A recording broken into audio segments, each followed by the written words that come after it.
Hi, I'm Mina. And I'm Yules. Thanks for tuning in to Artificially Informed. Welcome back to the Deep Dive. We're here, as always, to take on that just colossal mountain of global information, all the articles, the studies, the endless analyst notes, and to build a custom shortcut just for you. That's the mission. We're here to cut through all that noise. Oh, all of it. We want to help you skip the information overload and just hand you the essential nuggets of knowledge, the things that actually matter. And it's really about synthesis, isn't it? We're not just reading you the headlines. Anyone can do that. We're here to connect the dots, to draw lines between ideas that might seem, completely unrelated. Right. The goal is that when you're done listening, you feel fundamentally more informed. We're hunting for those aha moments. The ones that really stick with you for the rest of the week. Absolutely. Now, this is usually the point in the show where we, unveil the theme.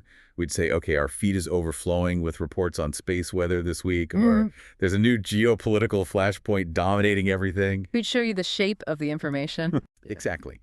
Today, however, we are facing something totally unprecedented. It's almost a philosophical challenge, really. It's fascinating. I mean, the framework for our deep dive, it's all here. It's perfectly intact. We have our three main pillars that we always use to sort of organize the world for you. Science and space first. Then geopolitical implications. And finally, technology and market trends.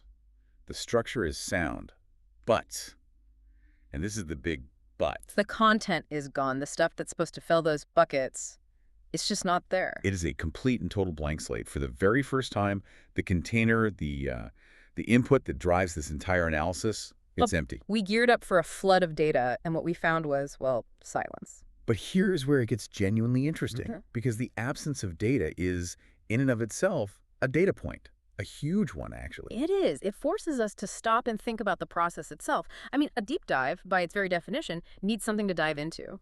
So when that material just vanishes, our whole focus has to shift. We can't analyze what happened, so instead, we have to analyze how we know what happened. Or in this case, how we fail to know. This whole thing, it becomes a deep dive into the architecture of information itself. The plumbing of the news. Exactly. So let's do that. Let's unpack this really unusual situation, not as some kind of failure, but as a unique exercise. A look under the hood. How does the global information ecosystem decide which stories get prioritized? Yeah. And what are the structural expectations we normally bring to these three big segments? This silence is the perfect opportunity. We can talk about the speed, the bias, the curation that's inherent in all global news reporting. It's a chance to dissect the blueprint. I like that. Dissecting the blueprint. By looking at the kinds of articles and data we expected to see, we can actually start to understand the invisible forces that shape the global narrative for you. Let's start with that first pillar then, the one that's usually packed with wonder. All right. Segment 1, science and space. Normally we jump right in. This is a segment that, it typically has a really high velocity of input, a lot of stuff coming in. But also a very high filtration rate. We have to be picky. We have to be. We're looking for world-altering breakthroughs, right? Not just another incremental lab report that confirms something we already knew. So if we had a full feed today, what would that ideal high-priority scientific finding look like? And more importantly, why does that kind of information always get top billing? Well, the ideal scientific finding for a deep dive is, I think, one that does one of two things. It either redefines our place in the universe, or it promises to solve a massive, tangible, societal problem. Okay, give me an example. The James Webb Space Telescope, or JWST, that's the perfect case study. Even on the slowest news week imaginable, new data from the JWST is gold. It's an instant priority. And why is that? Because it transcends borders. It transcends politics. A new image of a distant galaxy doesn't care about trade wars or elections. It speaks to a universal human curiosity. That's its power. So if we did have data today, we'd probably be talking about something like a new analysis of an exoplanet's atmosphere. A planet outside our solar system. Exactly. Maybe they found some surprising spectral signatures, something that suggests water vapor, or, and this is the big one hypothetically, trace biosignatures. Life. The mere possibility.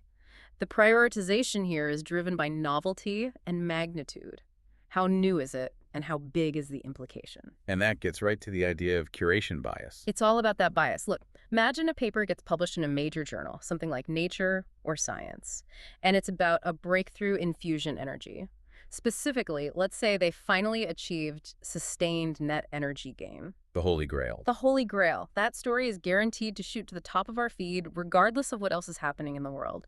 The promise of clean, limitless power is just too big to ignore. It's a global priority, full stop. Okay, but let's drill down into that curation bias a bit more. Yeah. Think about the speed of scientific knowledge versus the speed of the news cycle. They're totally different. Night and day. Science is built on peer review, on replication, on painstaking verification. It often takes years, even decades. But news demands instant gratification. It wants the answer now. So when we see a big science and space nugget, are we actually getting the full verified story? Or are we just getting the university's press release about the story? That's a fantastic question. And in our deep dive, we are always aiming for the verified analyses. But you're right, the initial reporting layer is often incredibly thin. The velocity of actual scientific information is inherently slow. But the velocity of reporting on that potential information Is unbelievably fast. We might see a major article from, say, the New York Times or the Guardian that's based on a preprint server, a study that's been uploaded for discussion but hasn't gone through the full peer review process yet. So our job becomes flagging that distinction for you. We have to say, look, this is exciting, it's promising, but it's not confirmed yet. It's preliminary. Precisely. And what's so fascinating about the silence in this segment today is what it doesn't tell us. It doesn't mean that thousands of brilliant researchers across the world aren't in their labs right now running experiments or submitting great proposals. Of course they are. It just means that none of that work has reached the critical mass necessary to become a global headline. It's the signal-to-noise ratio in action. Perfectly put. For every, say, 10,000 successful experiments run in labs globally, maybe one or two become the nuggets that actually shape the global conversation. So if our feed is empty, it might just mean the world is in a trough between those major announcements. Perhaps the big space agencies like NASA, the National Aeronautics and Space Administration, or the ESA, the European Space Agency, just haven't released their scheduled quarterly data dumps yet. It could be as simple as a scheduling lull. What are other things we put in this bucket, like geology or natural disasters? That's a form of earth science. When those events happen, they override everything else, but the reporting bias shifts in a really significant way. Oh, absolutely. When a major natural disaster occurs, a devastating earthquake in Japan, for example, or a massive volcanic eruption in Iceland, the reporting is instantaneous. It's localized, and it's highly emotional, as it should be. It's about the human toll. But for our purposes, for this deep dive, we're seeking something else. We're looking for the long-term analytical findings that come later. We want the reports detailing the shifts in tectonic plate stress before the earthquake, or the new seismic modeling that could predict the next one. And that analysis often comes out months, if not years, after the event itself. So the silence in this segment could suggest a period of, relative geological calm around the planet. Or, just as likely, it could mean that the deep data analysis phase of recent events just hasn't concluded yet. The scientists are still crunching the numbers. Let's talk hypothetically about another area. What about expectations for a huge technological breakthrough within the scientific realm? I'm thinking of something like quantum computing. That's a super technical topic. When we process those articles, what are the filtering questions we're asking? With something that complex, we filter for two things above all else: real-world application and scalability. And then we have to filter out the jargon. To translate it. We have to translate it. If a report from, say, MIT Technology Review comes out and states that a lab has achieved a new record for qubit stability, that's a key metric in quantum computing, we can't just leave it at that. We have to immediately connect it to the big picture for you. The so what's question. Always the so what. Does this new record significantly accelerate the timeline for a commercially viable quantum computer? Does it mean your data will be more secure or less in 5 years? If we can't answer that, it's just academic trivia. So if the feed is empty on that front, it likely means one of two things. Either the recent advancements are too incremental to warrant global attention, or they're still locked away inside proprietary research silos at a handful of big tech companies. They're not ready for public consumption. Okay, so if we're summarizing the first segment, if the feed were full, it would be characterized by stories of high magnitude, things that redefine human understanding. And high novelty, things we've never seen before. Right. But it's also a generally slow, highly verified data flow. which is then punctuated by these intense, fast bursts of reporting whenever a major announcement drops. Precisely. And the emptiness of this section today tells us more about the incredibly stringent filtering criteria for what counts as truly game-changing scientific news than it does about the actual pace of research itself. That's a great point. The machine of global discovery is always running. It never stops. But the stories that are powerful enough to break through all that noise are, by their nature, exceptionally rare. And our deep dive methodology demands the extraordinary here. If it's not extraordinary, it doesn't make the cut. Which brings us to our second pillar, the one that's almost the polar opposite of science. Moving on to segment 2, geopolitical and diplomatic implications. And you're right, this is often the messiest segment. It's defined by high friction, by conflicting reports, by propaganda, by rapidly shifting allegiances. It's pure chaos sometimes. It really is. So if our feed is totally silent here, in this segment, what does that silence actually imply about the global political environment? Is it a good thing? That's the unsettling part. Geopolitical silence is often more worrying than geopolitical noise. How so? Unlike science, where silence might just mean things are stable and progressing as expected, in international relations, silence can mean one of three things, and they're all very different. Okay, what are they? First, it could mean stagnation, just a grinding halt. Second, it could mean there are highly secret, very high-stakes negotiations happening behind closed doors.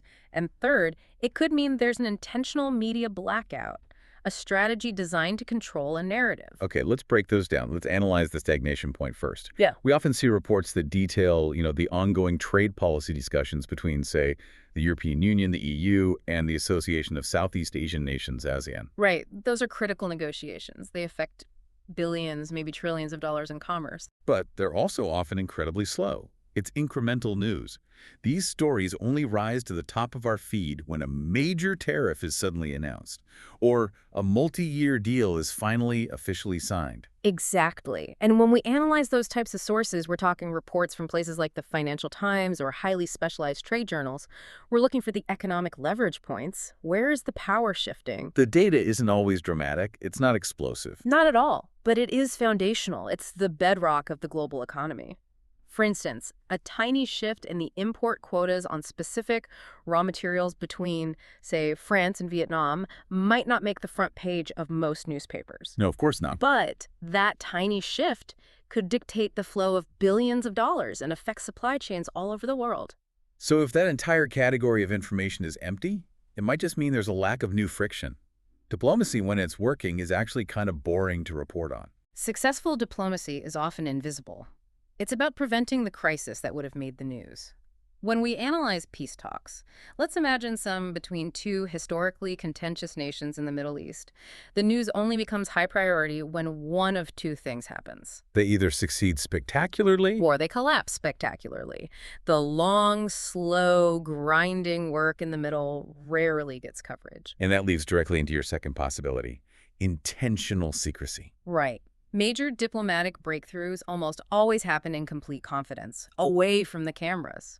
Governments might enforce a temporary media silence to protect incredibly sensitive negotiations from political pressure or public outcry. So if our deep dive framework is silent on a major known issue like, say, the future of global semiconductor supply chain regulations, which involves the US, China, Europe, Taiwan, all the big players. The silence itself is a signal. It often signals that the information is being tightly controlled at the absolute highest levels of government. The real work is happening in secret. It's like a cone of silence descends. Precisely. And we have to learn to read that silence. So when we're trying to make sense of this segment, we have to look for the structural indicators. What are the two core types of geopolitical documents or, pieces of information we typically process? It's really two main categories. First, you have policy papers. This is the formal stuff. Treaty texts, joint communiques from summits, the official minutes from a United Nations Security Council meeting. The verifiable commitments. Exactly. The things you can point to and say, this country agreed to this on this date. The second category is public rhetoric. This is everything else. Speeches, press conferences, even social media posts by heads of state.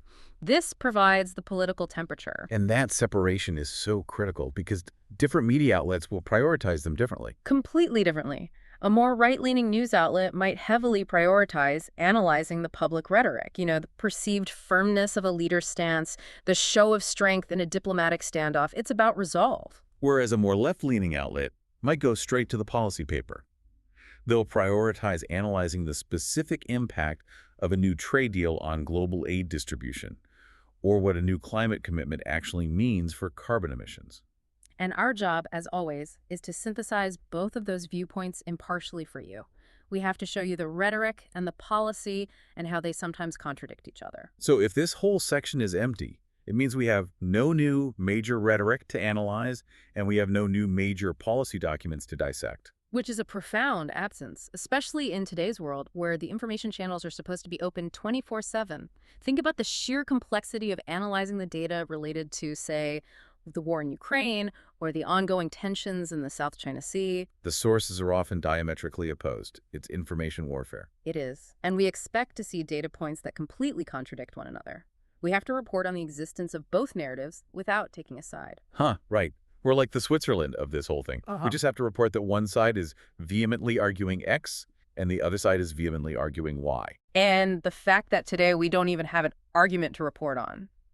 That's the news. Which brings us to your third structural phenomenon. What was it? Curated absence. This is a bit more subtle. Sometimes information from a specific locality or from a particular government just vanishes from the mainstream global news cycle. Not because nothing is happening, but because the attention is shifting. Exactly. This can be due to intentional censorship by a government, which is the more sinister version, or, and this is far more common, it can be simply that Western media attention has pivoted to a new crisis. The spotlight moves on. So, hypothetically, if we were expecting updates on, say, a massive infrastructure initiative in a developing economy, something we've been tracking for months, and that information suddenly drops out of our feed. We wouldn't assume the project stopped. No. We have to assume the reporting dried up. Precisely. The absence of data becomes a critical indicator of media focus and resource allocation. It tells you what the big news organizations are and are not paying attention to. Geopolitics requires this constant monitoring across a huge array of global hotspots. And when the feed is empty, it tells us that, on a global scale, there has been no critical, verified shift in policy, or that the bodies that control the narrative have all decided to pause their public signaling at the same time. It's almost more interesting to analyze the framework of geopolitical reporting than it is to track the daily skirmishes themselves. The framework demands that we look at three main things. Economic power, which is trade. Military capability, which is defense budgets, troop movements, treaties. And diplomatic consensus, which is UN votes, summit outcomes. And the absence of any new input in all three of those channels simultaneously. It suggests one of two things. Either we are in an extraordinary moment of global calm, which is, statistically very unlikely. Very unlikely. Or there is a simultaneous, deep, synchronized moment where everyone is holding their cards close to their chest. They're intentionally holding back information. So the takeaway for you, the listener, is to understand that the biggest shifts in power often happen in these quiet moments. They happen before the information is intentionally packaged and released to the public.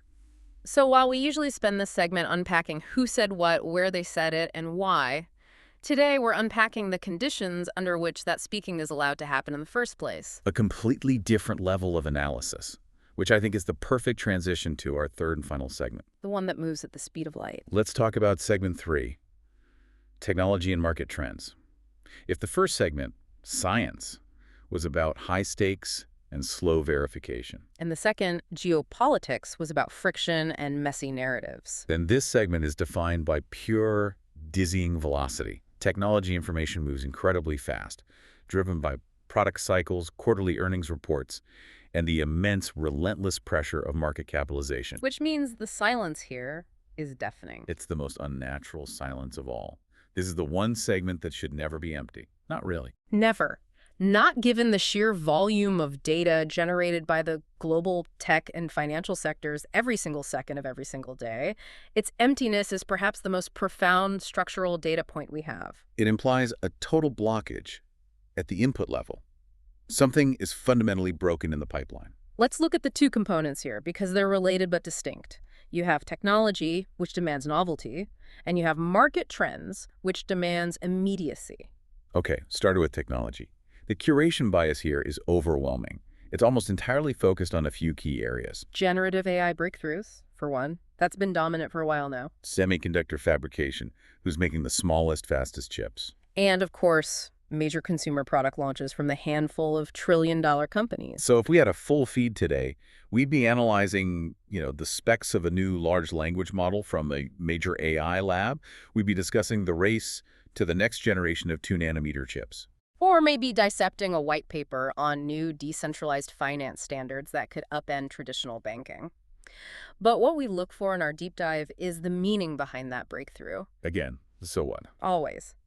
Does this new AI model have the potential to reduce human labor costs in a specific industry by, say, 10%? If so, that immediately affects the market. If not, it's just a cool tech demo. We filter out the fluff. We really do. We don't care about a minor software update to an app you've never heard of. But we care immensely if a major tech firm's strategic pivot to, say, virtual reality has fundamentally altered its Q3 earnings forecast and its stock price. And that financial component is built on verifiable numbers. It's not subjective like rhetoric. It's quarterly reports, IPOs, initial public offerings, mergers and acquisitions, or M&A. And when we receive that raw data from outlets like Bloomberg or the Wall Street Journal, we're also looking at the layer on top of it, the predictive modeling, the analyst ratings, and those things are themselves highly biased, of course. Biased based on the analyst's existing positions or their firm's investments.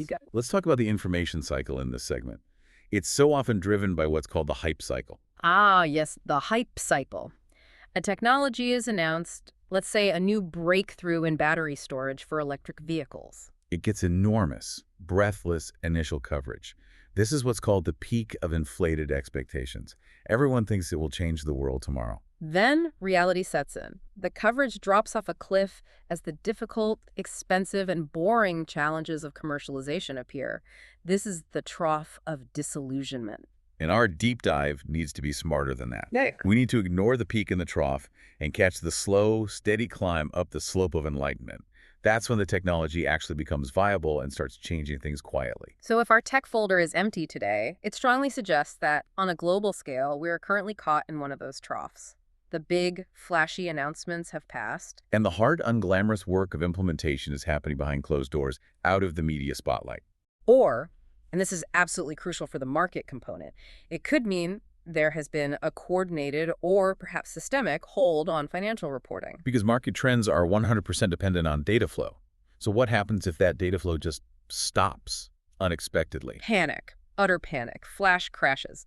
The entire architecture of modern finance, especially high-frequency trading, which is done by algorithms, relies on instantaneous, verifiable, continuous data. It's the lifeblood. It is. If a major financial index like the S&P 500 in the U.S. suddenly had no new Q3 earnings data to ingest, the predictive models would fail. They'd have no inputs. Trading would either halt completely or it would become wildly volatile and irrational. The market absolutely abhors a vacuum of information. That makes the silence in our feed today almost a meta-commentary on market stability itself.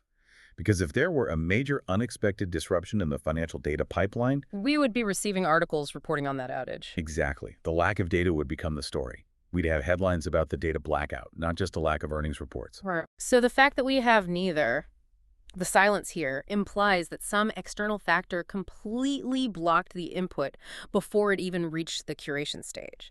Because if there were an actual news blackout in the tech or market sectors, that blackout itself would be the biggest story in the world. Let's talk about the different reporting angles we usually see in this segment. Yeah. What does the left versus right-leaning analysis prioritize when the feed is actually full? The perspectives often diverge based on two things: impact and responsibility. A more right-leaning publication might prioritize news about market efficiency, corporate profits, the success of high-risk IPOs. The focus is on capital growth and deregulation as a good thing. They tend to see technological advancement as primarily an engine for economic expansion and prosperity. That's the lens. Whereas a more left-leaning view might prioritize the societal impact. They'll ask about the labor implications of automation. What's the environmental cost of building all these new semiconductor fabrication plants? What about the concerns over algorithmic bias in new AI models? They're looking for the regulatory angle. Where should the government step in? And our deep dive must include both. It's non-negotiable for us. When we read a report on a major new tech policy from, say, the FCC, the Federal Communications Commission in the U.S., we have to look at it from both sides. We'd analyze the potential for that regulation to slow down the market, which would be the right-wing critique. And we'd analyze its potential for consumer protection, which would be the left-wing argument. The synthesis of those two opposing views is what provides you, the listener, with the full, balanced picture. So the empty feed today means we have no new regulation to critique Yeah, and no new corporate profits to celebrate. It's a void. it is. You know, we've spent this entire segment discussing what should be here. We're expecting high-speed, verifiable financial metrics mixed with these revolutionary, world-changing technical specs. The constant hum of innovation and investment. And the fact that all of that chatter has gone completely quiet within our deep dive, it suggests we have no choice but to shift our focus entirely to the methodology that was designed to capture it in the first place. This brings us right back to the core challenge, doesn't it? When the raw input is zero, the framework itself has to become the content. The map becomes the territory. Exactly. We can analyze the three major types of curation bias that often determine whether a story even makes it into a functional deep dive feed in the first place. Okay, that's a great idea. Let's unpack the three most common biases we're always fighting against, even when the feed is full. Because those biases explain why some stories break through and others remain totally invisible to most people. Okay, the first, and maybe the most powerful, is what we can call velocity bias. This refers to how fast the information is moving, and that speed often correlates with perceived importance, but not necessarily with actual significance. Oh, I see this so clearly in the difference between geopolitics and, say, climate science. A geopolitical crisis can unfold over decades, but a single sudden missile launch is reported instantly, everywhere. It has high velocity. Well, a long-term incremental trend like global ocean acidification, Is arguably far more critical to the future of humanity. but because it's slow, because it lacks that sudden velocity, it often gets filtered out in favor of the instant explosive event. So the empty feed today is, in a weird way, immune to velocity bias. Because zero velocity applies universally. Nothing is moving fast, so nothing gets prioritized for its speed. It's a level playing field of silence. Okay, what's the second major bias we have to deal with? The second one is magnitude bias. This is our focus on scale and extremes, the biggest, the most, the worst. This one seems most visible in the science and space segment. You know, we don't report on the discovery of the 10th smallest moon of Jupiter. It's just not big enough. Right, but we would absolutely report on the discovery of a single exoplanet that shows even a hint of having the right conditions for life. We prioritize the largest disasters, the largest market moves, the largest geopolitical shifts. Anything that's small or nuanced, even if it's important, it risks being ignored. You're looking for the billion-dollar IPO, not the successful small business loan. You're looking for the 7.0 magnitude earthquake, not the constant low-level seismic stress that preceded it. You're looking for the treaty involving 50 nations, not a bilateral fishing rights agreement. So if an event is below that threshold of global magnitude, it fails to clear the filter. Yeah. It just doesn't make it into our deep dive, no matter how important it might be to the people living there. And finally, the third one. This is perhaps the most subtle and maybe the most insidious. We'll call it proximity bias. And you don't just mean geographic proximity, right? Like Yeah. It's not just about things happening nearby. No, not at all. It's also cultural and contextual proximity to the intended audience of the news outlet. Meaning, a political scandal in a major Western capital like Washington or London will generate hundreds, maybe thousands of articles and endless commentary. While a similar or even a much larger and more consequential scandal in a country that's less familiar to that core audience might generate just one or two brief wire reports, if anything at all. And this bias influences everything. Everything. Scientific findings from major European or American universities often receive disproportionate attention compared to equally profound discoveries made by researchers in, say, South America or Africa. And it's not because the science is less valid. Of course not. It's simply because the media infrastructure, the major outlets, the press agencies, is more concentrated and focused in certain geographic hubs. Wow. The information is inherently filtered through an existing framework of familiarity. Which is why it's so critical for our deep dive framework to actively combat proximity bias. It's a core part of our mission. It's why we explicitly search for global coverage from a wide range of sources. And it's why we always make a point to name the country or region alongside any city or province. We have to assume that you, our listener, are not locally familiar with the details. We have to provide that context. So when we analyze the emptiness of our feed today through the lens of these three biases, it provides a fascinating, almost sterile look at the process. We can see exactly where the information should have been filtered. We can see the shape of the missing stories. We know what kind of story won with high velocity, high magnitude, and perhaps low proximity is currently absent from the global conversation. So let's try to tie this methodology back into our three segments one more time. We can use some more detailed hypothetical examples to really ground this theoretical analysis in concrete expectations. Good idea. Let's start by re-examining the filtering in science and space. The filtration here is often double-layered, right? It is. First, it has to get through the rigorous filter of scientific peer review. Then it has to get through the media's magnitude bias filter. Think about fields like paleontology or archaeology, which we sometimes cover. These fields often suffer from a severe case of velocity bias. Oh, absolutely. An archaeological discovery. Let's imagine finding evidence of a previously unknown human ancestor in an unexplored cave system in South Africa.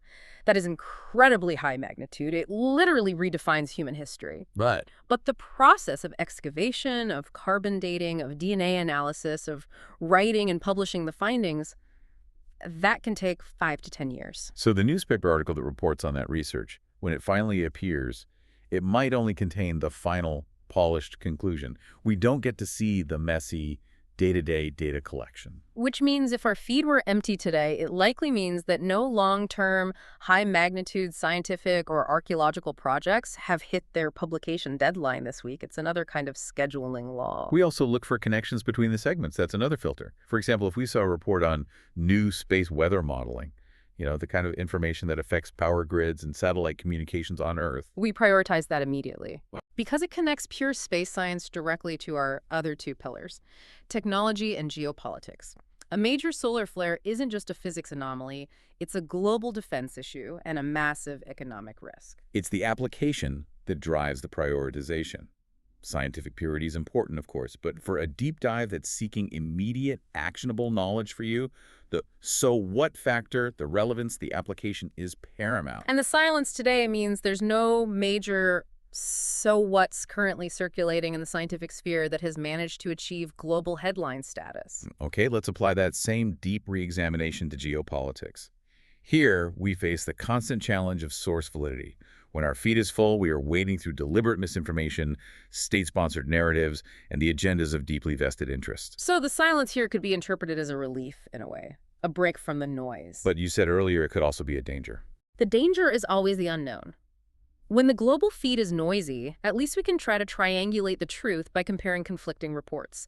You can read Reuters, then Al Jazeera, then state-run media from Russia or China, and look for the tiny overlaps or the glaring contradictions. When the feed is silent, we lose all those reference points. We're flying blind. Let's use our political balance mandate as a filter here. If we were discussing, say, a new economic sanctions package imposed by the United States government on another nation. Our deep dive would be obligated to source information from multiple angles. Right. We'd have to include the official U.S. government statements, the justification for the sanctions, which is often favored by a right-leaning analysis focused on national interest and security. But we would also have to actively seek out internal reports from the affected country, detailing the specific human cost and the economic fallout of those sanctions.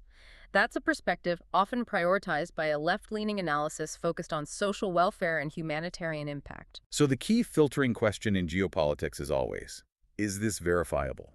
Does this public statement translate into verifiable action on the ground? Are troops actually moving? Are trade documents actually being signed? Are funds actually being allocated? And if our feed is empty, it means there is no new verifiable action that has been publicly signaled by any major international player this week. No new treaties have been announced.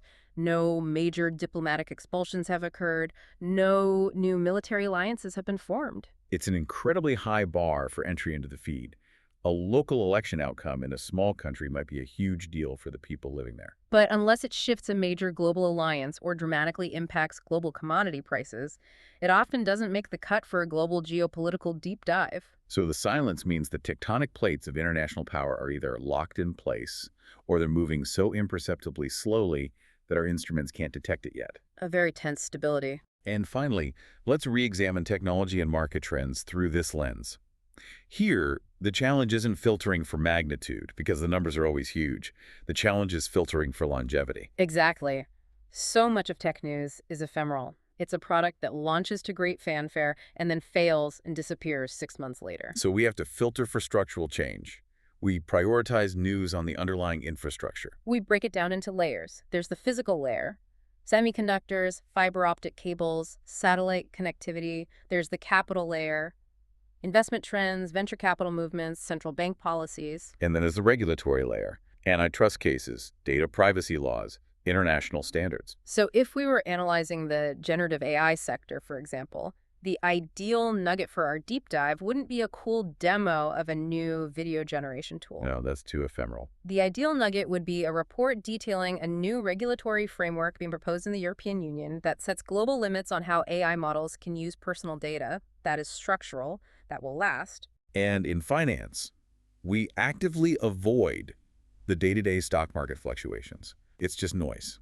Unless it signals a massive underlying trend. For example, if a specific sector, like renewable energy or pharmaceuticals, is massively outperforming the rest of the market over a sustained period of time, like a full quarter or two. That tells a story. It tells a story about where capital is flowing and what the smart money believes the future looks like. The empty feed suggests no major sectoral shift has been signaled through earnings reports or significant new investment disclosures this week. You know, the humor in this segment, ironically, usually comes from the sheer absurdity of the hype cycle. The industry demands constant, revolutionary breakthroughs, even when none are actually happening. Right. There's pressure to invent a breakthrough. So the silence in our feed today, it suggests the industry hasn't even managed to manufacture a plausible narrative of a breakthrough this week, which is maybe more revealing than 100 articles about a marginally improved smartphone battery. It forces us to confront the reality that in the absence of content, the structure of information remains the most important lesson of all. We've identified the holes in the system, and those holes tell us exactly where the world usually generates its most pressing news. Okay, let's bring this very unusual deep dive to a close. While we haven't delivered the usual stack of facts and figures for you, we have, I think, executed a pretty deep meta-analysis. We focused on the architecture and the methodology that typically supports this entire endeavor. We really synthesized 3 core structural elements. First, we saw how velocity and magnitude drive the science and space conversation. It favors the big, the verifiable, and the discoveries that have a clear application. And the silence there implies we're in a trough between those major earth-shaking announcements. Second, we looked at geopolitics, which is defined by the need for verifiable action and the existence of contradictory narratives. And the emptiness there suggests either deep protected secrecy around high-stakes negotiations or a rare moment of global policy stagnation, where all the major players are holding their public rhetoric in check. And third, we saw how longevity and structural impact are the key filters for technology and market trends. We have to prioritize infrastructure and financial stability metrics over fleeting novelty and hype. And the complete absence of information there points towards some kind of block at the source input level itself. It's the most anomalous silence of the 3. So what does this all mean for you, the person trying to make sense of the world? It means that being well-informed isn't just about consuming data. It's about understanding the filters that the data has to pass through just to reach you in the first place. All knowledge is mediated. There is no direct source. And that leads us perfectly to our final provocative thought, a question for you to contemplate as you process information in the coming weeks. We asked it earlier, but let's really dig into it now. If a news event happens somewhere in the world, but the information about that event is never curated, never selected, never entered into the global feed for analysis, does that knowledge truly exist for the learner, for the person seeking to be informed? Let's take that even further. Information is not the same as knowledge. Information is just raw data. It doesn't become knowledge until it is actively retrieved, processed, and synthesized into a coherent framework. And if the systems that are designed to do that, retrieving, processing, and synthesizing, are temporarily empty, as ours are today, the potential for knowledge remains out there in the world, of course, but the actual acquisition of that knowledge grinds to a halt. the silence in our deep dive today doesn't mean the universe stopped spinning or that history stopped happening. It just means that the world's major informational filters have, for a brief moment, failed to deliver a consensus narrative about what matters right now. It really highlights the vital and often invisible role of the sourcing and curation process itself. This deep dive is only ever as powerful as its initial input. And when that input is zero, the real insight is gained from analyzing the empty framework that was ready and waiting to receive it. Knowledge, it turns out, is really a function of accessibility, not just existence. What good is a fact if no one can find it? Something profound to mull over until we see you next time. Hopefully with a much fuller, much noisier stack of global sources for us to dive into for you. Indeed. Until then, keep digging, and more importantly, keep questioning the silence. For enjoying Artificially Informed. Hit subscribe and share it with a friend. From the left, the right, and straight from the algorithm. Thank you. That's it for today's Artificially Informed. Nope. Thanks for spending your time with us. Yeah. Stay sharp, stay curious. See you next time.